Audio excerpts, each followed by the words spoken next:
Assalamualaikum warahmatullahi wabarakatuh. Puji syukur kehadirat Allah Subhanahu wa taala yang telah memberi kesehatan sehingga saya dapat menyelesaikan tugas akhir semester 6 ini. Dan yang saya hormati Bu Risna Dewi SOS MSP selaku dosen pengapu MK Kapita Selekta Administrasi Publik.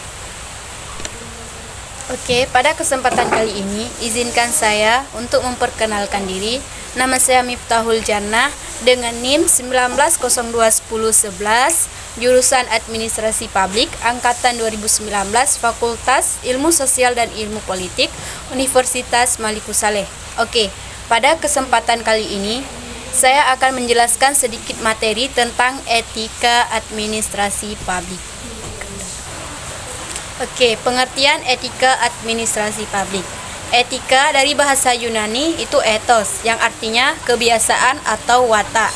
Etika secara umum itu merupakan pola atau kebiasaan yang baik dan dapat diterima oleh lingkungan pergaulan seseorang atau suatu organisasi tertentu.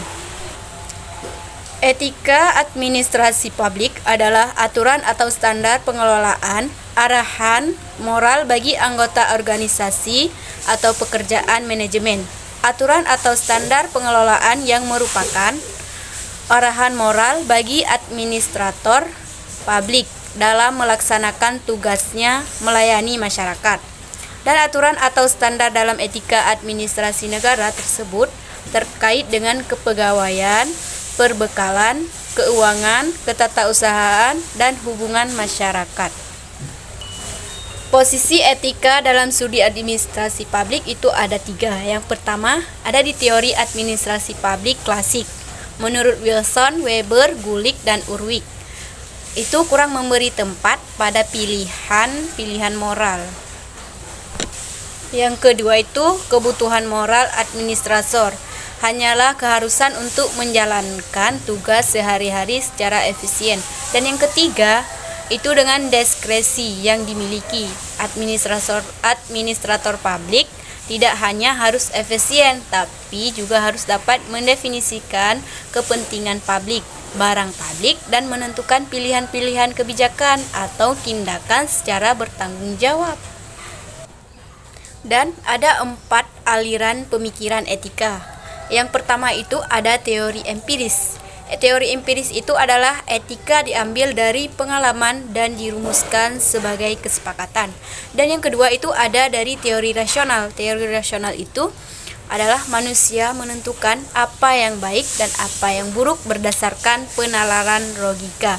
Dan yang ketiga itu ada teori intuitif, yaitu teori ini menjelaskan tentang manusia secara naluriah atau otomatis maupun membedakan hal yang baik dan yang buruk. Dan yang keempat itu ada teori wahyu, yaitu ketentuan baik dan buruk datang hanya dari Maha Kuasa. Dan hukum dan etika. Hukum dan etika itu saling berkaitan, yaitu ada 5 kaitannya. Yang pertama itu hukum dan etika, keduanya itu mengatur individu, dan yang kedua itu terdapat perbedaan ilegalitas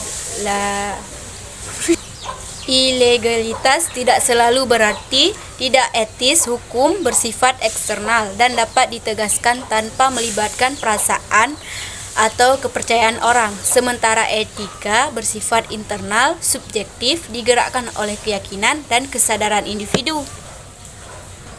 Dan yang ketiga itu ada hukum dalam konteks administrasi, adalah soal pemberian otoritas atau instrumen kekuasaan. Dan yang keempat itu ada basis dari hukum, adalah etika, dan ketika hukum diterapkan harus dikembalikan pada prinsip-prinsip etika. Dan yang kelima itu ada banyak kasus secara hukum dibenarkan, tapi secara etika dipermasalahkan. Contohnya itu tren anak politisi yang jadi calon anggota legislatif. Dan pada prinsip ada 3 dimensi etika publik, yaitu dimensi yang pertama itu ada dimensi kualitas pelayanan publik. Etika publik menekankan pada aspek nilai dan moral serta prinsip moral, sehingga etika publik membentuk integritas pelayanan publik. Dan yang kedua itu ada dimensi modalitas. Itu pemerintah bersih adalah syarat kemajuan suatu bangsa.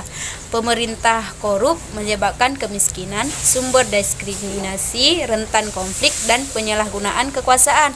Dan yang ketiga itu dimensi tindakan integritas publik, yaitu kualitas dari pejabat publik yang sesuai nilai, standar, aturan moral yang diterima masyarakat. Dan nilai-nilai dasar etika administrasi sebagaimana tercantum dalam Undang-Undang ASN, yakni sebagai berikut. 1. Memegang teguh nilai-nilai dalam ideologi negara Pancasila. Dan yang kedua itu setia dan mempertahankan Undang-Undang Dasar Negara Kesatuan Republik Indonesia. Dan yang ketiga itu menjalankan tugas secara profesional dan tidak berpihak. Dan yang keempat, membuat keputusan berdasarkan prinsip keahlian. Dan yang kelima itu ada menciptakan lingkungan kerja yang non-diskriminatif. Dan yang keenam itu memelihara dan menjunjung tinggi standar etika luhur. Oke, dari materi yang saya ambil tadi dapat saya ambil kesimpulan, etika publik merupakan gabungan dari kata etika dan publik. Etika di sini dapat diartikan adalah seperangkat norma atau aturan yang mengatur tingkah laku yang merupakan pencerminan atas baik buruk atau benar salah yang harus dilakukan. Sedangkan publik adalah suatu kumpulan masyarakat dalam suatu tempat. Etika publik berfungsi sebagai alat dan perbuatan kebijakan publik dan alat evaluasi, sehingga hak-hak individu terjamin dan terlindungi. Oke, cukup sekian pemaparan materi etika administrasi publik dari saya. Kalau ada salah, saya mohon maaf karena kesempurnaan hanya milik Allah Subhanahu wa taala. Saya akhiri, wabillahi taufik wal hidayah. Assalamualaikum warahmatullahi wabarakatuh.